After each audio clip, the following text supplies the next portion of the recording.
Mais dans une ville de taille moyenne, là, comme Rouyn-Noranda, qui a été axée sur une industrie principale, l'idée de voir fermer cette industrie-là crée rapidement beaucoup de nervosité. Alors, est-ce qu'on s'en va vers une fermeture à la fonderie Horn? Je vais vous avouer sincèrement, tu sais, ce matin, là, tu entends les deux versions. Tu as des gens qui vont dire, ben là, l'entreprise fait cette menace-là, c'est du chantage, ils veulent avoir des permissions, ils veulent avoir de l'argent. Puis il y a des gens qui disent, donc c'est du chantage, ils fermeront jamais. Je me sens pas en mesure de dire ça. Je me sens pas en mesure de dire l'inverse non plus, là, que l'entreprise a raison. Mais c'est quand même des... C'est vrai que ça se peut que ce soit du chantage ou, disons, un moyen de pression pour obtenir des choses. Mais on peut pas être sûr de ça. Ça se peut qu'ils ferment pour vrai aussi, éventuellement. Ces multinationales-là fonctionnent sur plusieurs pays. Puis, tu sais, Rouyn-Noranda, c'est pas au centre de leur vie. C'est comme des pions, là, les pays sur une carte. Là. Si ça ne marche plus dans un pays où tu n'es pas capable de faire avec, tu fermes, puis tu vas agrandir ailleurs.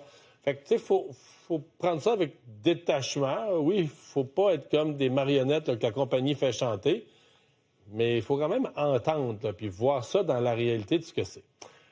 Rappel historique pour les gens qui, surtout les gens d'ailleurs au Québec, connaissent moins la fonderie Horn. C'est carrément 100 ans, ou presque 100 ans d'histoire. En fait, on y arrive. 1927, donc construction d'une mine. Il y a une mine de cuivre là. Une fonderie. À la sortie de la mine, on installe une fonderie. Donc 1927, les premières coulées de cuivre sur place. 1976, donc il reste presque 50 ans plus tard, la mine ferme. Donc on ferme cette mine-là, mais la fonderie, elle, continue. Demeure l'industrie, l'entreprise importante de la ville. Puis là, sur les photos, on le voit bien à quel point la ville, il faut se remettre en 1927. Les gens travaillaient à mine ou à fonderie, ils se construisaient une maison pas loin, puis on n'était pas à l'époque là, des autos, des autos efficaces. Puis, c'était ça un peu la vie à l'époque. Ce qui fait qu'aujourd'hui, tu as des quartiers qui sont vraiment proches de l'industrie, certains même qu'on a des gens qu'on a encouragés à déménager. 2013, c'est l'autre date que j'ai retenue parce que Glencore, l'actuelle compagnie propriétaire de la fonderie, donc c'est en 2013 qu'elle rachète, donc des rachats de compagnie, donc Glencore devient le propriétaire et est encore aujourd'hui, en 2026, le propriétaire, quoiqu'il y a présentement des tractations ou des discussions, semble-t-il, au plus haut niveau pour une fusion avec une transaction avec Rio Tinto pour faire un groupe encore plus géant. C'est la seule fonderie. Quand on parle de la fonderie Horn, c'est la seule fonderie au Canada qui fait deux choses essentiellement, là, qui fait de la récupération de cuivre. Donc, le cuivre qui est récupéré un peu partout, là, une bonne partie de ce qui est fait, à peu près la moitié, c'est du cuivre récupéré. Oui, tu as aussi du minerai de cuivre qui est traité là, mais tu as du cuivre, beaucoup, là, du cuivre qui est récupéré. L'usine fait aussi, en termes de récupération, de l'acide sulfurique, d'autres métaux aussi, là, avec le cuivre qui sont récupérés. Mais pour le cuivre, qui évidemment, on dit c'est une fonderie de cuivre d'abord et avant tout, 210 000 tonnes par année de cuivre qui sortent de là. Pour vous donner une idée, quand on parle de l'économie de Rouyn-Noranda, si vous avez écouté au cours des derniers jours, là, porte-parole de la Chambre de commerce ou le maire de la ville, on parle entre 600 et 650 emplois directs dans l'entreprise, des emplois bien payés, salaire moyen au-dessus des 100 000 $ par année, et 1300 autres emplois indirects. Donc, ça vous donne une idée, là, dans une ville comme ça, mettons 600 emplois à 100 000 $ et plus par année. C'est pas, t'as beau dire, on pourrait diversifier l'économie, aider des petites PME, oui, là, mais avant que tu remplaces 600 emplois à 100 000 $ par année, bonne chance, c'est tout un job. Retombée totale, donc, pour la ville de Rouyn-Noranda, c'est évalué à 500 millions de dollars. Alors ça, c'est le côté économique. Maintenant, tu as l'autre aspect qui est en discussion depuis des années. Il y a eu des craintes, il y a eu des évaluations sur les bébés, les femmes enceintes, les émissions dans l'atmosphère. Il y a le plomb, mais il y a beaucoup l'arsenic dans l'air.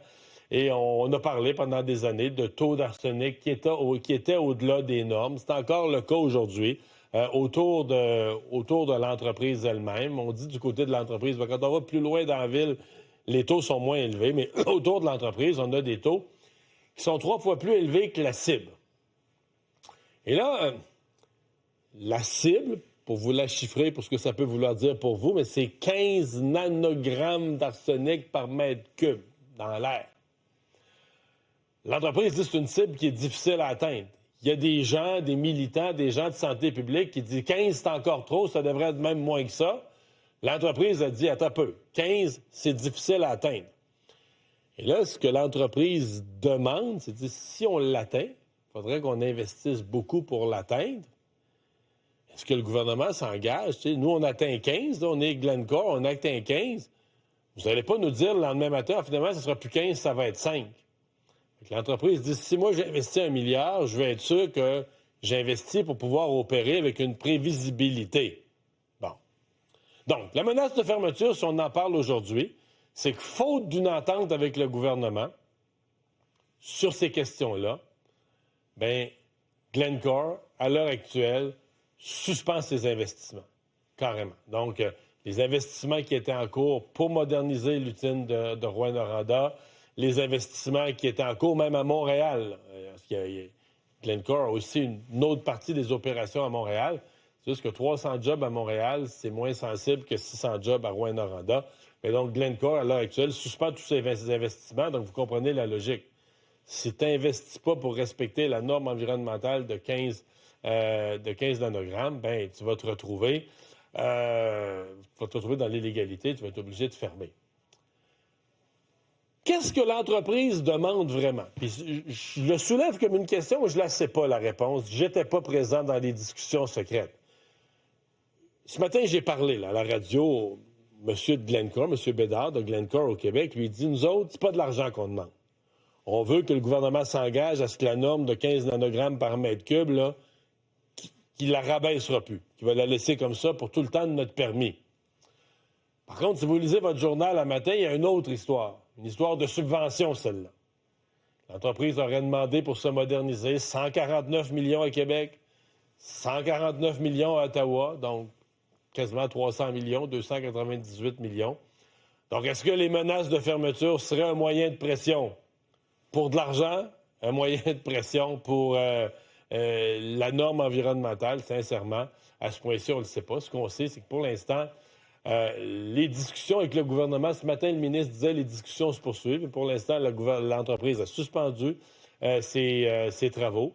Dit quand même, laisse une porte ouverte. Dit qu'il n'y a pas de décision définitive de prise, mais il y a une échéance. C'est en 2027. Le gouvernement établit la norme. En 2027, il faut atteindre le 15 mg et pour ça, il faut investir 1 milliard. Donc, à suivre dans les prochains jours, qu'est-ce qui va advenir de ça? Mais on comprend l'inquiétude à Rouyn-Noranda.